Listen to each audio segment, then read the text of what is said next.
Now, look, the green dream continues to die a slow death. Who would have thought? Andrew Forrest's mining company Fortescue has swung the axe at several hundred jobs across the UK and Australia as it walks away from its green energy ambitions. Now, Louise, you remember Andrew Forrest, who was one of the champions of green hydrogen. I mean, we were told many times by Chris Bowen that green hydrogen was the only way that we're going to be able to get to net zero. It's been an absolute failure. They've had project after project be scrapped.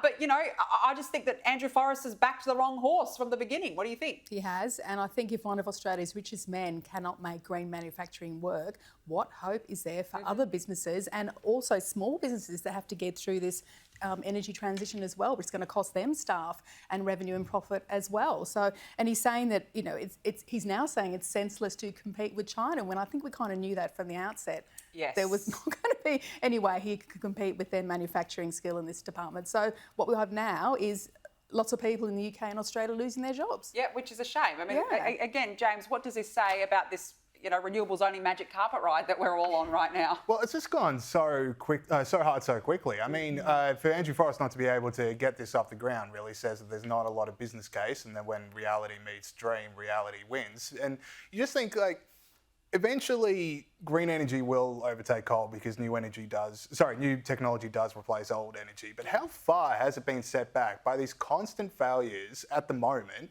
of these big businesses going all in on green, having to retreat, pushing plans years down the line? I mean, they've really shot themselves in the foot by destroying the business case for their own ideological desires. Yeah, absolutely. But we kept being told about green hydrogen. It was going to be the future for Australia. And look at it. It's been a disaster, not just in Australia, but around the world for that matter. Now, the personal phone numbers of several high-profile politicians, including US President Donald Trump and Prime Minister Anthony Albanese, have been published. Their contact details were published on a public website, which uses AI to scrape the internet for information. Louise, that's a bit of a worry.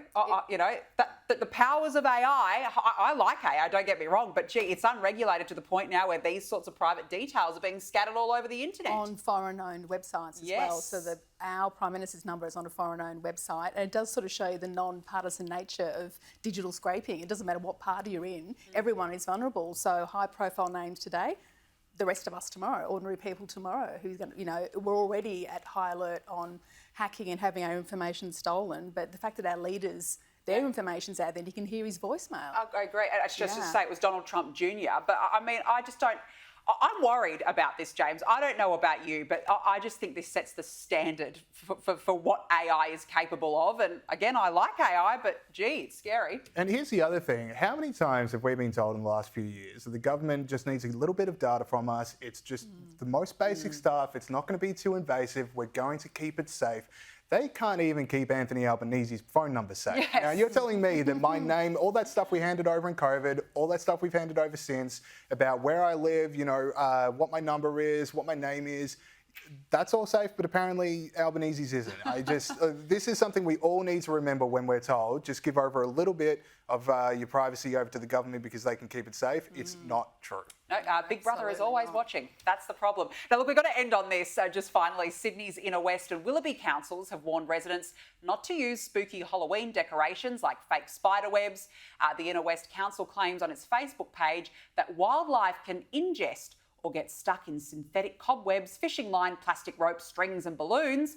And it comes despite animal rescue groups claiming that they can't definitively link Halloween decorations to wildlife getting caught. Well, what do you do, Louise? Well, rates, roads and rubbish. That's the only thing I want council to be micromanaging as far as I'm concerned, not whether I've got some synthetic web draped on my driveway. And by the way, I will have some, so I'm going to be in big trouble with my local council. But the fact that wires who are, you know, right on top of animal welfare can't make the link between these sort of, you know, tacky Halloween toys and the death of animals just speaks volumes. And the council can't even do anything. They can't enforce anything. I mean, what are they doing, James? What's the point? These councils? They're being the fun police. Halloween is the single greatest time of year. It is the best. Really? Absolutely. And any council that seeks to diminish the aura of such a festivous, beautiful day, they're public enemy number one. What are you going to dress up? I used to be Mr. Halloween Party. I am married to a very beautiful, loving woman who hates horror more than anything in the world. So I've had to curtail the Halloween party. Yeah, good man. Good. That's a smart move. James Bolt, Louise Roberts, thanks to both of you for coming on. Really appreciate it.